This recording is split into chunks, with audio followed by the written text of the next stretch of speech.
I think most of us are in, so welcome. Good morning to everyone. Welcome all. Um, this is actually our fifth masterclass series on how to master user-led development. Today's topic is on the final stages of the user development. So we'll be looking at how to master beta testing with users. If you fancy having a look at the older webinar recordings, looking at the early stages of development, like opportunity mapping, ideation, concept prototyping, please access leanlab.co knowledge, and you can find the recordings there. I'm your host today. My name is Ville Osterlund. I'm the founder and CEO of LeanLab.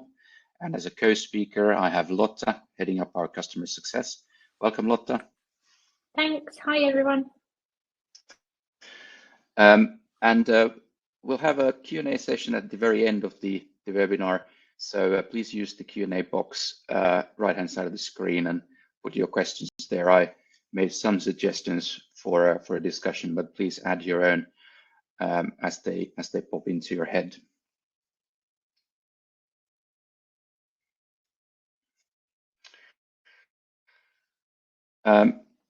Let's start before we dig into the beta user testing on the subset of why most product launches fail. Depending on the sources you might be searching online, you probably find that the research suggests that anywhere between 70 to 95% of the product launches fail. They fail to meet the financial objectives set for them. And one clear dominant factor explaining crashed product launches or feature releases is that we forget the users along the way on the development, and the user learnings become very flat throughout the user learning throughout the development process. So let me explain what I mean by flat user learning curve.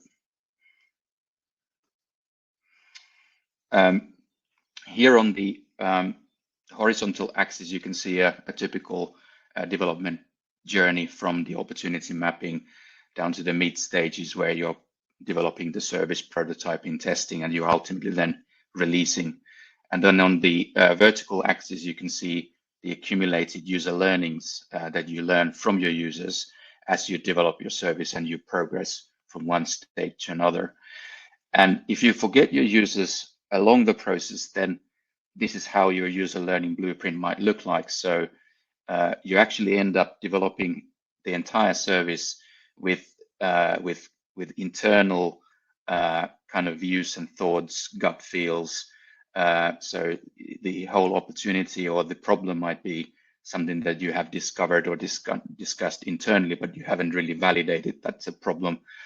Then the mid stages, the development phase, you might be looking at testing the prototype with your internal audience and not with the actual users. So when you go onto the launch phase, that's the first time that you really start getting real user feedback from your real users. And it's obviously impossible at that point to backtrack on the funnel because you have already committed a lot of time and energy and resource to launch this new feature or service. And this is not very smart due to three reasons. First of all, you're tying a lot of money and development into something that people may not want, and you only see it at the very end if that was something that people desired.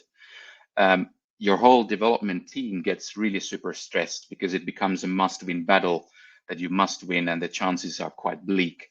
So that's very off-putting for the team. And if the launch is not well received, then you expose yourselves to a lot of customer complaints and potentially churn.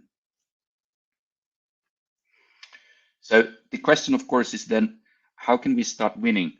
How can we start launching features and services that are adopted by users? And what you need to start doing there is start integrating the user voice into your development process more on a continuous basis.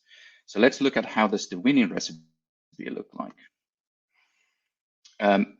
In the winning recipe, in the blueprint, you're continuously testing and iterating your ideas, your concepts, your prototypes, and user experience, even down to messaging with your real users. So already from the start, you set yourselves on the higher learning curve, and you don't accept that flat line. You don't allow ideas to flow through the development funnel without series of user tests along the way.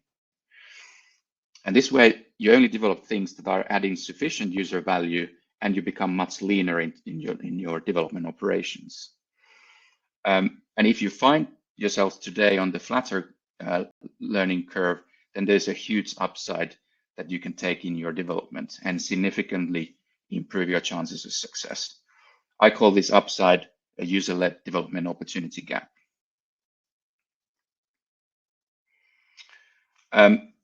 Today's topic is looking at the final part of the development funnel. So we'll talk about the beta testing with users. This is the actual first live experience that you're providing to your users, and you start seeing the natural kind of experience and feedback coming from your users as they adopt your new feature or service. So this is super critical stage that shouldn't be ignored, because at the end of the day, our users, customers are quite lazy. So if you're launching something that is not ready, it's buggy, it's not easy to use, then simply they won't adopt that new service or feature. So in a way, you have only one shot at convincing your users. And that's why you want to spend time on beta testing and making it right before you scale. Beta users are probably also your early adopters. So they are your excellent advocates from which you can learn and get their experiences and use those experiences later in the marketing as you can create more effective communications as you launch the service tool. So in the next 20 minutes or so, we'll discuss a few different kind of types of beta tests that you can run. Lotte will share 4 practical tips how you can get more out of your beta testing. And then we share 2 examples how you can execute a beta test. And then at the very end, we have a Q&A session. So please take it away, Lotte. Thanks, Ville.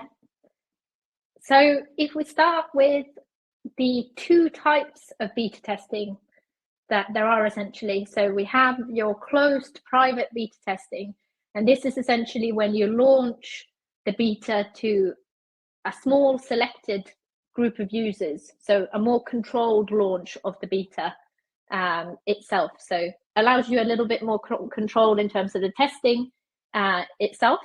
And then we have your open beta testing, which is when you then actually launch the beta to the whole user base.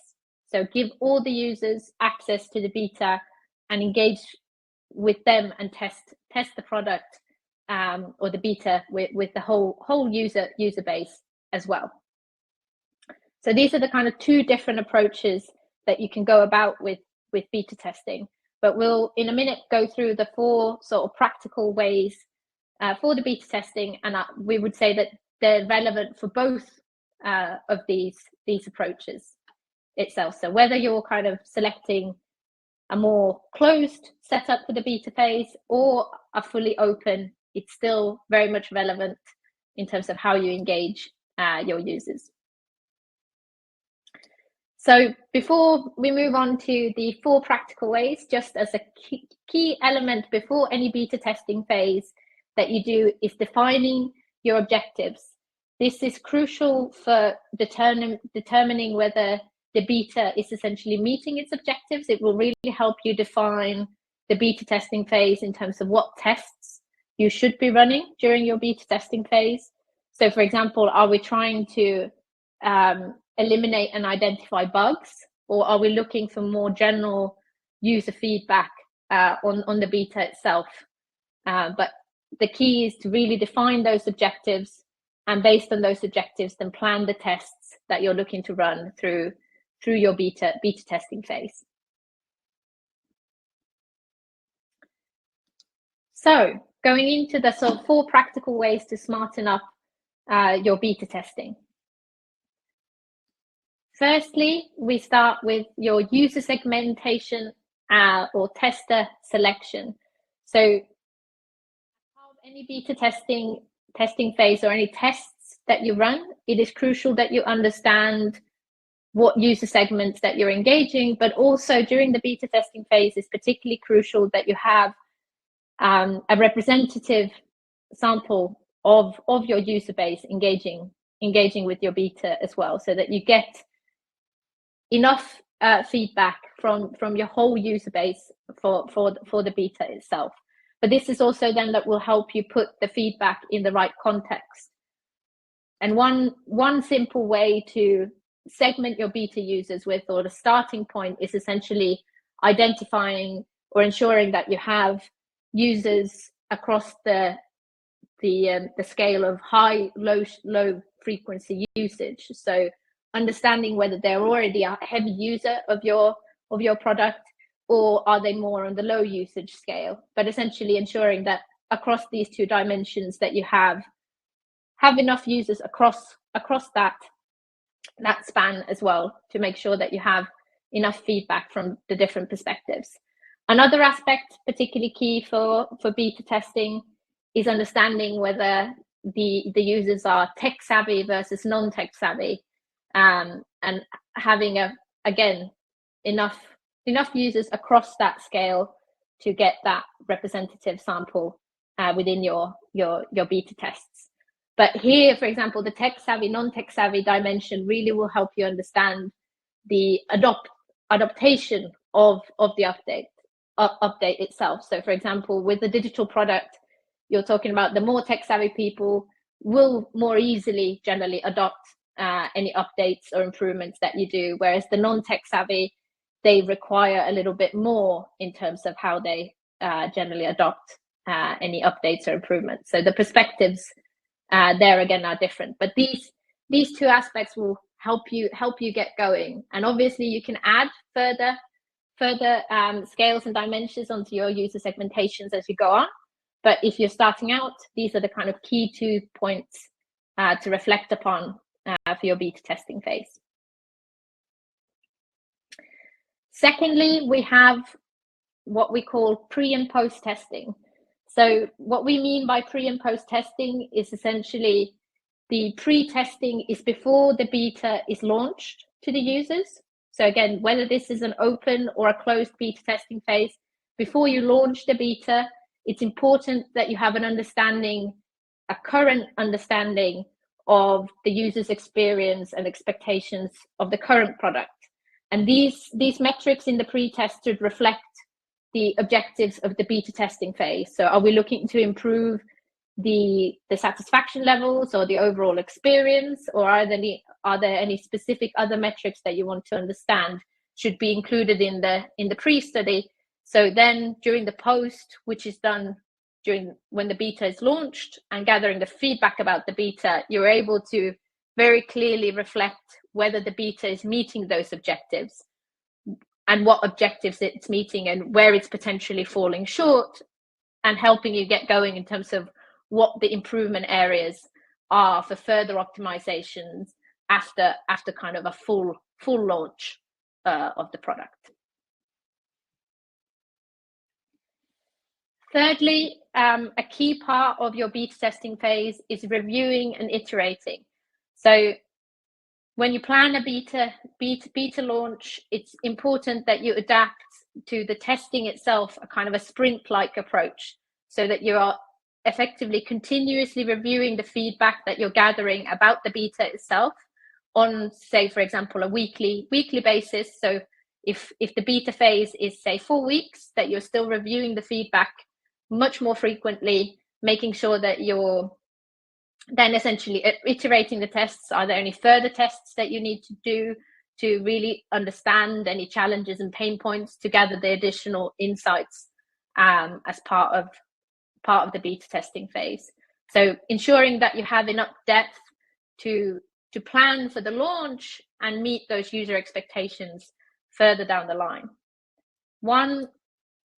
One sort of simple way to ensure that you're able to do this kind of iterative approach together with your users is forming an online beta user group as part of your beta testing phase.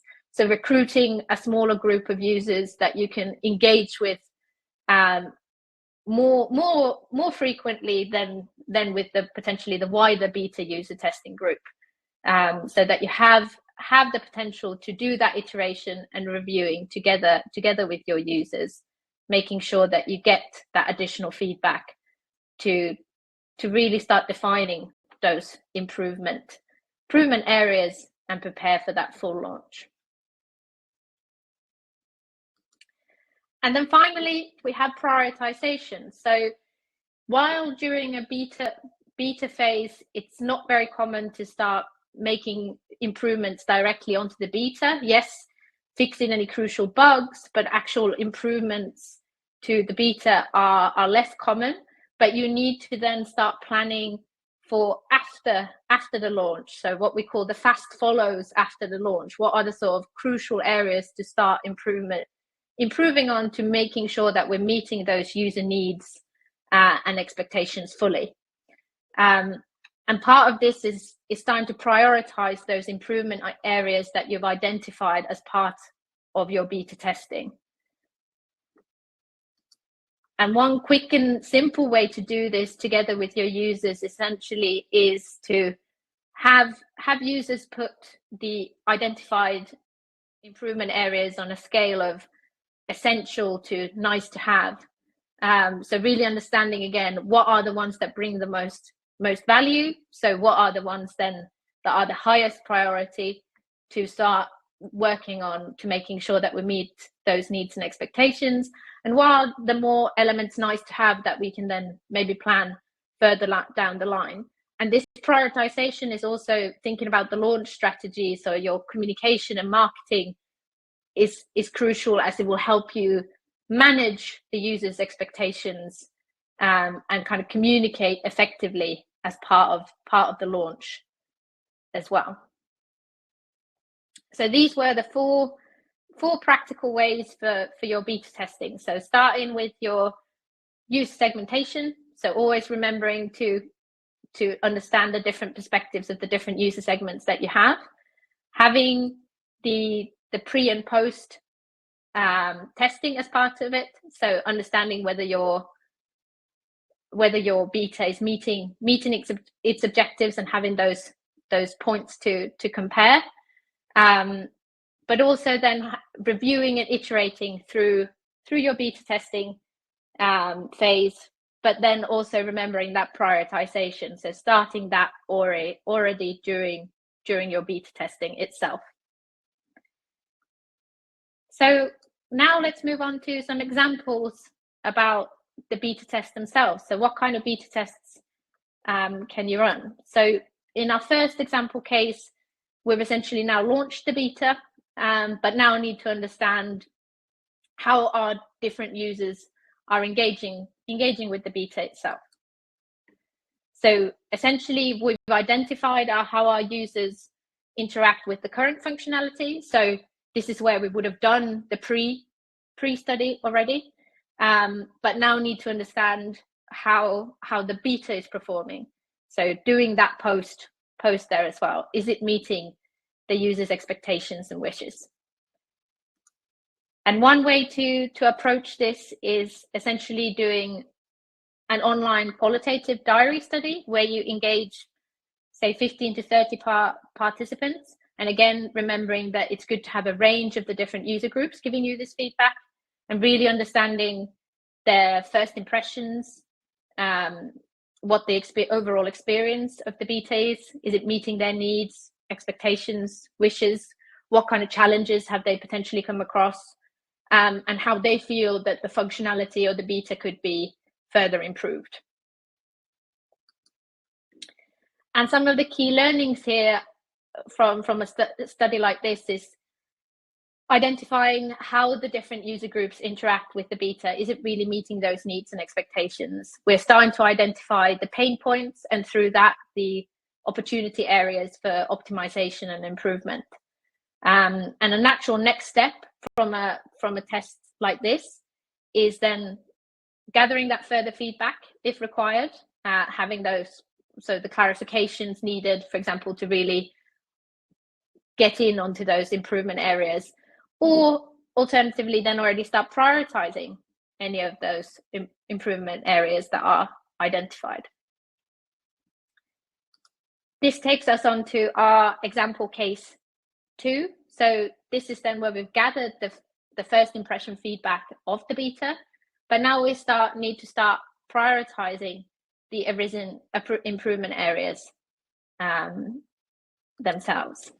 So the known essentially is that we have an understanding of the different users' experiences of the beta. We've identified those challenges and pain points, but we need to understand what caused the most frustration, but also what improvement areas add the most value and which are more sort of nice to have elements.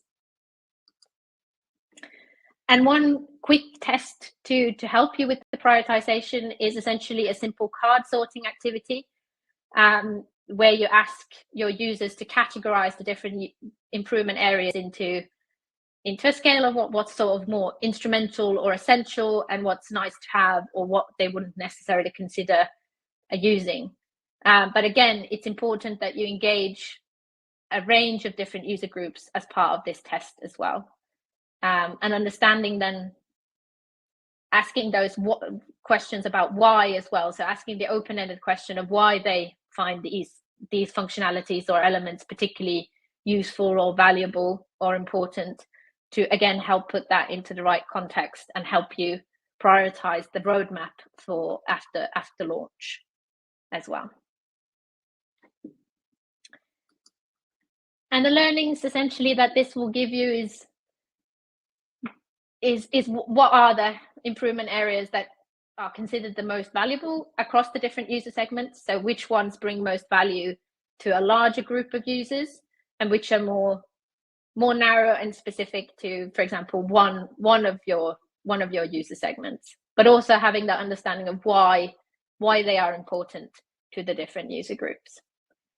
But also then thinking about the long term, you can already view in terms of what is the sort of more nice to have and help plan those into the improvement areas if they become relevant as well.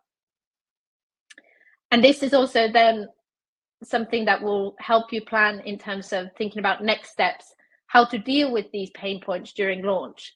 So as said, during the beta, you're not necessarily removing all those pain points before you launch the product fully, but you're able to then manage in terms of what comes quickly after the launch, but also managing and highlighting things in the communications to meet those expectations from your users. But that's essentially it from our examples and our tips on beta testing. Yeah, thanks, Lotta. It's really interesting stuff, and I think I certainly keep learning whenever we launch new features on our platform, how our customers are using our platform and the different ways you can use these different features as well. So even you have a pretty rigorous plan in terms of this is how the user flow works and this is how it's done, then when your users actually start using the feature or service, you might be surprised how many different ways users have for the same feature and how they approach it. So we shouldn't be too anxious of pushing the new feature or product out. We need to have this space. It's super important. Like I said, it's a critical moment because you have one shot at the users, and if the experience is poor, then they are very unlikely to come back to that service or use that feature until it's considerably improved. But please add your questions on the Q&A box. Now I put some questions there for potential topics that we can touch. But if you have any questions from the Lotta's presentation, please add them in the box, and we'll go through the Q&A in a minute. Before we start the Q&A, one key takeaway along with the great tips that Lotta shared on the beta testing is to define and understand where you are in your user learning blueprint as of today, and then figuring out where you want to be on that learning blueprint, how closely you want to be working with your users. And obviously, it's also about understanding that it's not an overnight thing that you can change. It's a transformative process. It will need time, it will need resources, it will need potentially upskilling as well. But just to give you an idea how to get started working more closely with your users is if you're just starting, then maybe the first starting point is just at somewhere along that development process, talk to your users. Ideally, if you talk earlier, then better, because then you are actually working in the problem area and kind of really digging into what problems you can potentially solve. But if it's at the later stage, you're doing a usability test, or if you're doing a beta test, then that's obviously much better than nothing, because then that way you can mitigate the development risks already. If you're already working towards user-led development, then you probably might be looking at the kind of intermediate level. I say, okay, if I'm pretty good at involving users at the kind of later stages of development, so if I'm already running, let's say, a series of usability tests before launch, then the question is, okay, could I do something earlier in the process just to really start working with users the very early in the kind of opportunity problem space, and get more user-led ideas which you could solve with your service. Then if you're kind of already higher up in that curve and you're kind of in the professional level, you already have a very systematic way of collaborating with users. You involve users through the funnel. Then the question might be, okay, how can you make the process even more effective? Are there digital tooling that you can add to your toolbox to work more closely with your users? Can you increase your testing cycles at some point in that journey to have extra cycles for tests? And then you could also start considering democratizing the user access to your team members, so allowing your other organization members to have a piece of the pie and enable them to talk to your users and customers on a regular basis. So some food for thought, but obviously it starts from understanding where are you as of today, and then mapping out kind of, okay, what's a realistic next step? Is it going to be a starter, intermediate, pro level, and what actions are required? If you like to spar this subject, please don't hesitate to ping me a message or contact our team. We're very happy to organize a quick sparring session with you to work out where you are in that blueprint and what might be the initial steps to start kind of moving up on the curve. Right. Q&A session before we close. Do we have any questions from the audience? I don't think we have. So some of the questions that keep popping up quite regularly when we talk to our customers about beta testing is the length of the test. So what's your take on how long should you be beta testing with users? What's a kind of a good period to see how the users experience the product? I would say that the average beta testing phase is between sort of 4 to 6 weeks. That's where the average sits. The thing that plays into that beta testing phase, how long it is essentially the usage frequency of your product. So if the usage frequency is generally high, then you might get away with a shorter beta testing phase. But if the usage frequency is lower, then you need to kind of manage and plan for that as well. But the average sits between sort of 4 to 6 weeks. Yeah, and then quite often we talk about like the initial excitement. So that's why it's important to have sufficient length for your beta testing, because the initial excitement might start kind of wearing off. So you want to see what the natural usage would be, and the initial excitement could be that first week or 2 weeks. So that's why you want to kind of keep it above that period to see how it kind of naturally forms. And And then, you know, it is also kind of like question of what habits do you need to observe as a user to be able to use that new feature or service.